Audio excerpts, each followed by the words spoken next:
Well, hello, good people. Mark Holmes here. And as always, I want to say thank you all for watching, commenting, subscribing, and being part of the Joe Boo Sports Report. Without you guys, as well as you ladies, you know that this literally does not work. We're going to have to report the death of Catboy.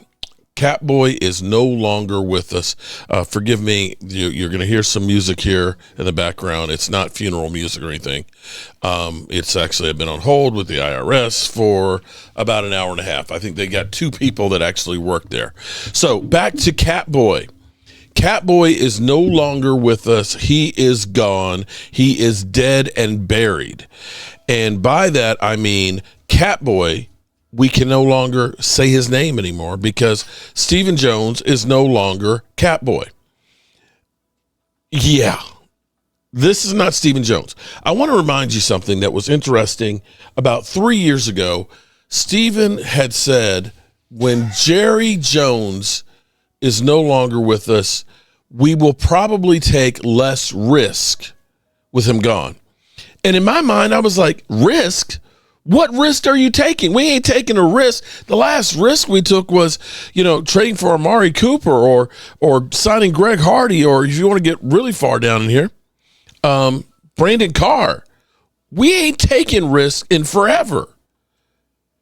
We're talking about the guy that says we believe in our own guys. We believe in our own guys, and also said things like, when you go out in free agency and you have to go out and you overspend, you get good players, but you got to pay them like great players, and it's because you didn't do the right thing in the draft. And so, instead of fixing the problem in the draft, we just will do without because we believe in our guys. And typically that's what we've always done. And I want to bring back something here because this was interesting to me, a video probably about 3 years ago, because we were going through where the most experienced, this is a true story, the most experienced linebacker that we actually had healthy going into training camp, I believe, was Luke Gifford. And our response to this was signing a one-legged Anthony Barr while I was actually out in Oxnard. Listen to this rant here of me. I am mystified. I feel like being like Philly 500. I feel like sitting here and just saying,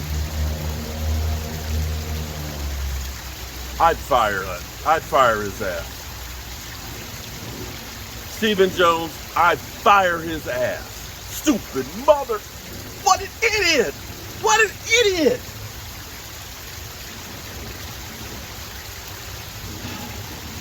I don't want Malik Jefferson because he's ass. He's ass. I'd fire his ass. That's who we signed. I don't even remember him making the roster. What are you doing? Malik Jefferson.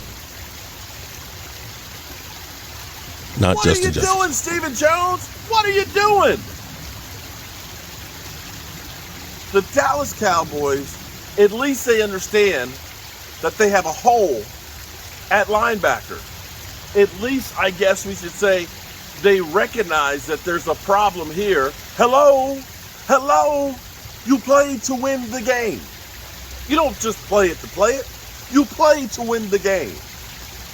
And if you don't get that, it doesn't matter to you, then retire, because it matters. It matters. Guys, take a look at the linebacker depth chart. Right now, Luke Gifford.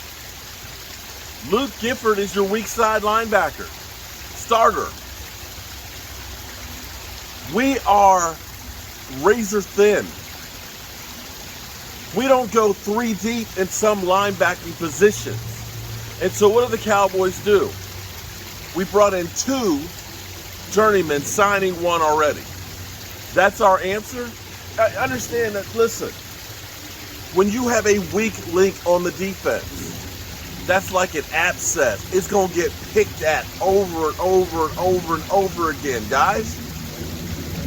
We are so weak. And I'm setting up for my Sunday live stream, and somebody said, we don't need to sign Anthony Barr because we'll end up having our draft pick. He'll be back after Damone Clark. the bye week.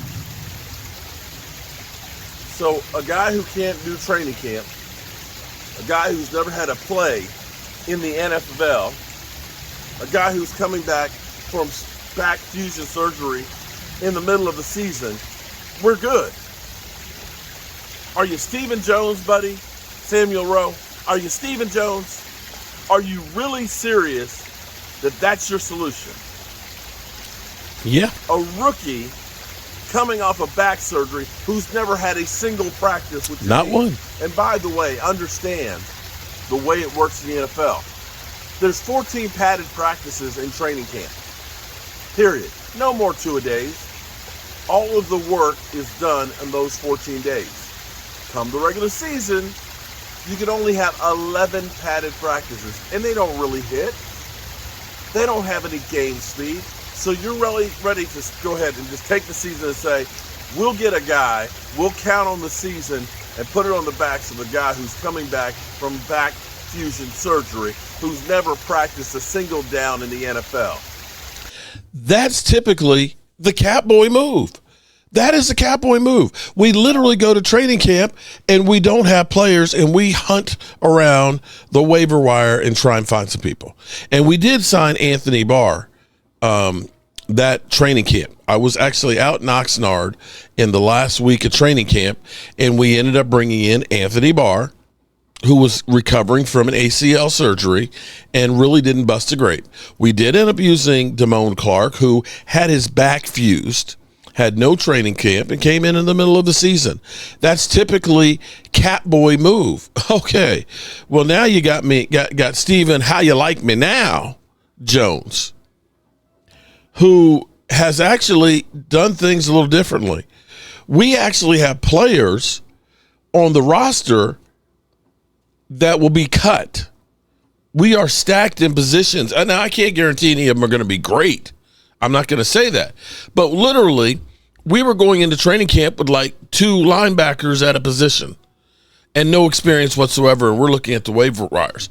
I mean, the fact that we signed, Javonte Williams, we signed, Miles Sanders, you ended up drafting 2 running backs, you've got Deuce Vaughn, you've got like 6, 7 running backs, there.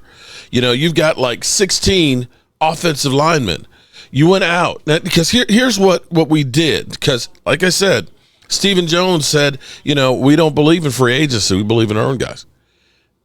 And so the Cowboys, they went out. They got Kenneth Murray. Kenneth Murray, who had 95 tackles last year, 3.5 sacks. The year before, 107 tackles and 3 sacks. Mid-range rated guy, but a guy you can compete. They also went out, they got Jack Sanborn. Jack Sanborn has more experience than Luke Gifford did at that point. You follow what I'm saying here? Wide receiver. We went out, we got Paris Campbell, who is a guy that you look at and say, okay, he's potential. Maybe he gets an opportunity, he shows us something. But you've also got Jalen Tolbert, Jalen Brooks, you got Jonathan Mingo. You got, of course, now you traded to get George Pickens, a CD Lamb. Now, all of a sudden, you got a room that has experience, guys with the pedigree. This ain't Catboy. This is so far away from being Catboy, it's not even funny. We can't call him Catboy anymore. Catboy is dead. Flat out. But you get Miles Sanders, right? Last year it was, let's bring back Zeke, who was washed. And let's get Dalvin Cook, who was also washed. Dalvin Cook the year before with the Jets couldn't really get on the field with the team that had no offense. Zeke Elliott, contrary to popular belief, just don't have much in the step anymore. You bring in Miles Sanders, you bring in Javonte Williams. You ended up bringing in some real veterans that have some experience and potential. And they're not over the freaking hill. You decided, let's go out and get another quarterback. You went out and you traded for Joe Milton. You ended up signing Solomon Thomas. Solomon Thomas, a guy that had 26 tackles, 3.5 sacks, interior defensive lineman. Sign him for 2 years. That's not one of our guys. That's a free agent. And you went out there and you got some more depth. Robert Jones, who started 17 games last year for Miami. This is insane.